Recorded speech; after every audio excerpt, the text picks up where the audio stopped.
There's something about a slow, rainy morning that makes me want to cozy up and dream a little bigger, and lately this little she shed has slowly been turning into exactly that, a dream. Today I'm sharing all the little updates, vintage finds, roadside treasures, and decorating progress that are finally making this space feel warm, collected, and lived in. I'm Janet. Welcome to the Cleveland Cottage for more curated cozy cottage inspiration. I'm so happy you're here, so let's get started. Today I'm bringing you along as we continue transforming the she shed with a few special finds and some decorating changes that made a huge difference in the space. Before we made any changes, I spent some time gathering inspiration and creating vision boards for the she shed.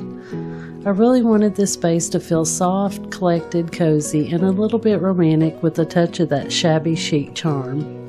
Having a vision honestly helps me so much because even when the space feels unfinished, I can see where it's headed, and now, little by little, it's finally starting to come together. With these inspirational photos from Pinterest in mind, we're headed back to the antiques parlor to see if we can find a chair and some more decor, because I finally picked out a rug for the space. We'll be adding it in any decor that we find today. One of my favorite parts of decorating has been hunting for pieces that have character and history. We stopped by the antiques parlor looking for a chair and decor. I want something that is comfortable, worn, and with that vintage charm that I love so much. I found one, but it's not the color that I was looking for. However, I can use the slipcover, which will give it more of that shabby chic look. The moment I saw this one, I knew it would be perfect for the she shed. It instantly made the room feel more layered and cozier. It's so comfortable.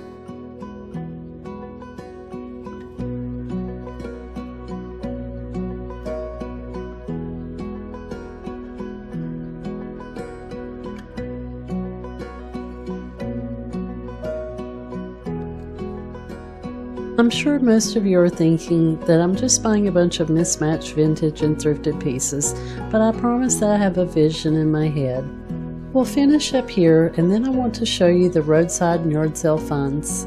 The cabinet I found is so pretty and will be even more of a statement piece once I get it painted and styled. Yes, I'm still procrastinating painting the furniture. I think it's because I'm intimidated since I've never done it.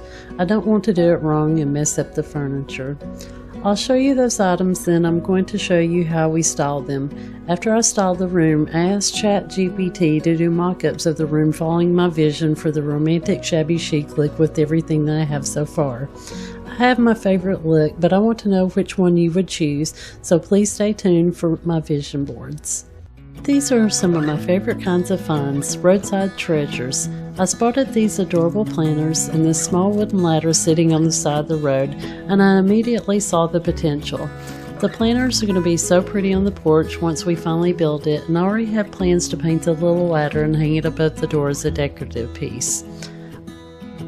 I also found this cabinet at a yard sale, and it ended up fitting the room perfectly. I love finding old things and imagining what they could become. Those are usually the pieces that end up adding the most personality to a space. Once we started arranging everything together, the room finally starts to come together and feel more balanced and functional. Until Tom builds the new porch, I must sweep every day because we track in the grass from the yard. I wanted to sweep and mop to give the floors a quick clean before we lay down the new rug that I got on Amazon. I'll leave the link in the description.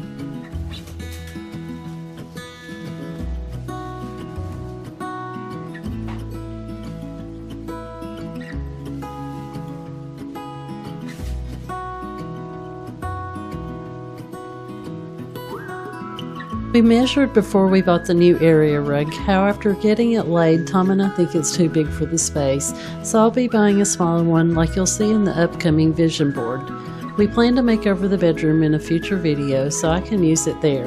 You never know how something is really going to look until you get it into the space and live with it for a while.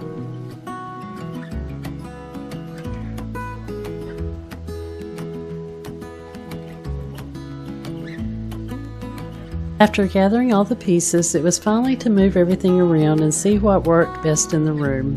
I always end up rearranging furniture several times before I'm happy with it, but once we rolled out the new rug from Amazon, everything started tying together.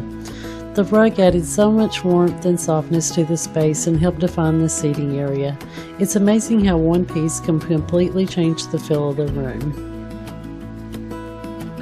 The space still isn't finished yet, but honestly, I'm learning to enjoy the process along the way.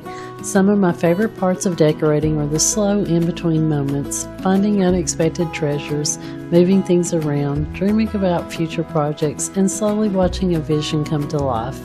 And even on rainy days like this, the she shed is starting to feel like such a peaceful little escape.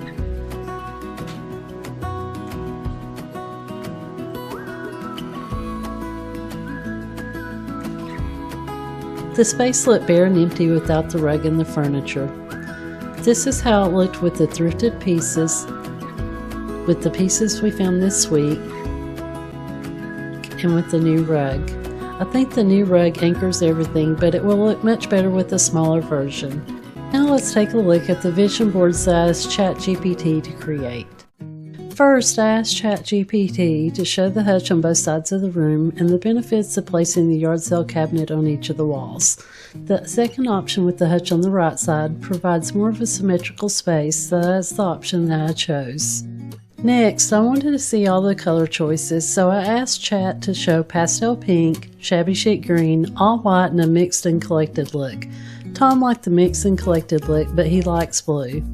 I then asked Chat to paint the furniture in those colors, and this is what it came up with. I like pictures 1, 3, and 4. I like the fourth one this time because it did not have a mixed blue. I think the last photo had too many competing colors. I then asked it to refine the all-white look because originally that's the look I was going for. It provided this option and a second one. I like the first option, but the second one that I'll show you in a minute is my favorite. This final rendering of the all-white look with the creams and whites is my favorite because the subtle wood tones bring out the warm tones on the floor and make the space shine. Can I recreate it? I'm not sure, but I think this will be the option that I'm leaning towards more. What are your thoughts? Like I said, if I don't like the all-white look, it's just paint and I can add and remove colors as I like. I just wanted to show you a few things that I picked up while I was antiquing. I found this beautiful copper-plated platter and it was only $8, but look at the patina, isn't it just beautiful? I think I'm going to put it on the coffee table. And at another antique store, I think it was Presswood's Antiques, I found this beautiful pewter bowl. And I plan on putting roses in it. And I'll probably put it on the end table or maybe in the bookshelf or on the new piece that I bought. And I'm going to show you those in just a minute. And here's the beautiful rug that I bought. I just love the green and pink bows on it. But after we got it down, Tom and I think it's a little too large. So I'm going to buy a smaller one, but this one's not going to go to waste. We're going to put it in our bedroom, and I plan on doing a makeover in there as well. But here is the round table, and my plan was to paint it yesterday or today, but they're calling for more rain, and I'm not sure it's going to dry. But I think I'm going to go with the white, and if I don't like it, I can always paint it a different color. And here's the chair that I bought at the Antiques Parlor. I know it's gold, but after we get everything painted white, if I don't like it, I'm going to buy a slipcover for it.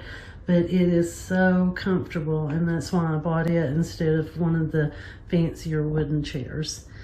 And here is the beautiful piece that I found at a yard sale a street up from my house for $40.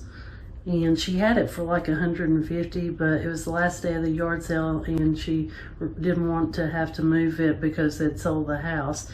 But just look at the beautiful detail on it.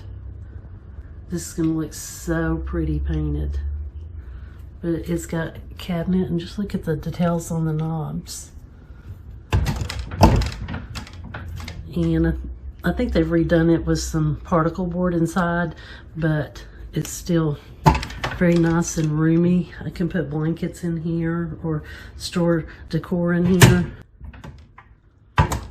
And with the detail on that. And up here I plan on putting a vase with flowers. Probably be a picture and some picture frames and things like that. But I'm just in love with the handles.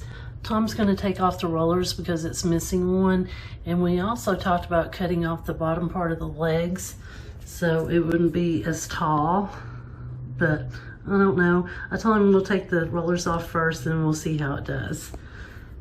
But I hope everybody's getting a better vision of why I wanted to paint things white and decorate in pink accents. And I forgot to show you this. I picked this up at Goodwill. I think it was like $2 or $3, and I plan on painting it pink as well because I want all my accents to be pink. And there's the hat box that I bought at the Antiques Parlor. You saw it in last week's video. And I think I also picked this up at Goodwill. It was just a few dollars. We hope you enjoyed coming along with us today and seeing the progress on the she shed. We'd love to know what your favorite item is. Is it the new rug, the antique chair, the yard sale cabinet, or the roadside treasures? Let us know in the comments. And if you enjoy cozy cottage living, we hope you'll join our little community here at the Cleveland Cottage. Until the next time, live life and find what makes you happy. I'll see you in the next video. Bye.